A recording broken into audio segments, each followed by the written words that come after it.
3. David W. Andrews was an Irish immigrant who emigrated to Philadelphia. His father, James, owned a foundry or a furnace somewhere around the Reading Terminal area. And when Fort Sumter had the fires shot, he volunteered, like so many others, for the Civil War. He was first assigned to the 8th Pennsylvania Cavalry.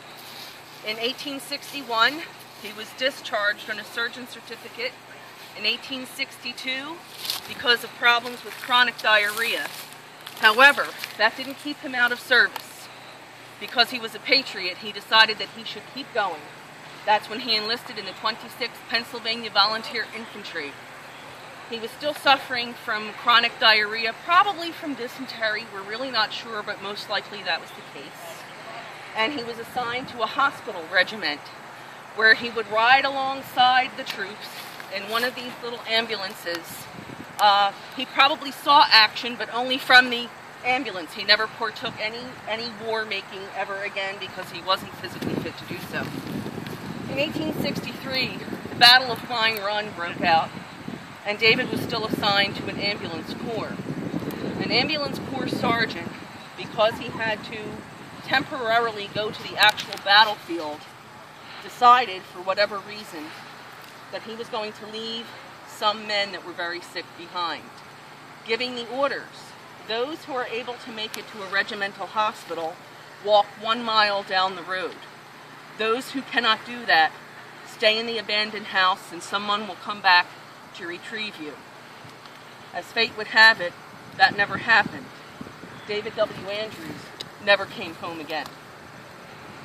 2 days later, a Confederate patrol happened upon the abandoned house in Richmond somewhere and took him not to Libby Prison, as it says right here in the stone, but to the infamous Belle Isle. He suffered greatly there. He was already sick. It was terrible cold. There wasn't enough room. There were no tents. But he happened upon the ambulance sergeant and hospital steward that were giving kindness to him. They allowed him to write to his father back in Philadelphia, where he asks for certain items, those being a boiled ham, pickles, mustard, chewing tobacco, plug tobacco, which I'm not really sure what that is, and cranberry pie. His father did receive this letter, and when he retrieved it, he sent double of what his son was asking for. Fate would have it that when his father got the supplies to him at Belle Isle, it was too late for David. He died. This is not actually David, but this is similar to what he probably looked like. This is a Library of Congress photo of a Union Civil War prisoner. When he died, he was in such terrible condition that the width of his ankle and the width of his thigh were the same size. He was buried somewhere, most likely Richmond National Cemetery. However, modern records do not show that. We are not sure if he is really buried here or not. This could be a cenotaph. However, we do know that he died at the very end of January of 1864.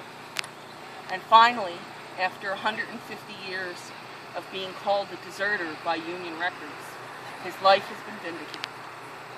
Back in May of 2011, I had a terrible nightmare. The nightmare was of a man that I had never seen before in my life.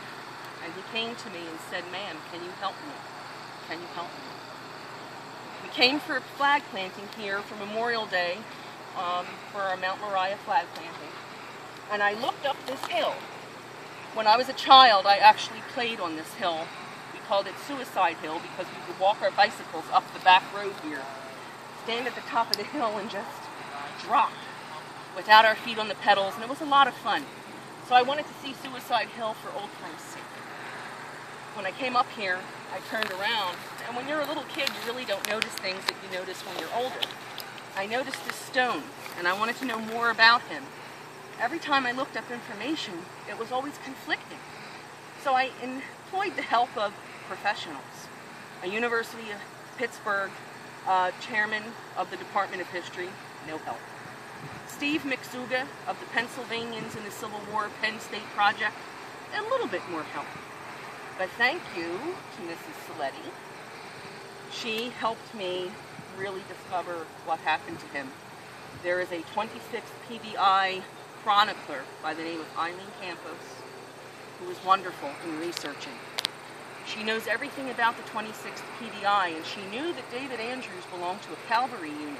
When she heard that he belonged to the 8th Cavalry, her wheels started turning, my wheels started turning, all the dots connected, and here we are.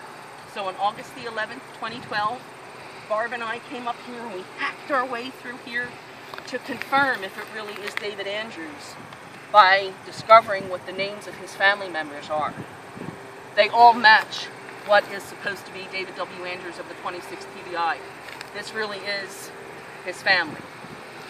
And what happened to him really did happen to him. He wasn't a deserter. He was vindicated that day. And moments after we discovered that his family was buried alongside of him, it started raining right on top of this hill, but nowhere else in Mount Moriah. So we sort of got a sign that I think after 150 years, he's finally happy. And he's finally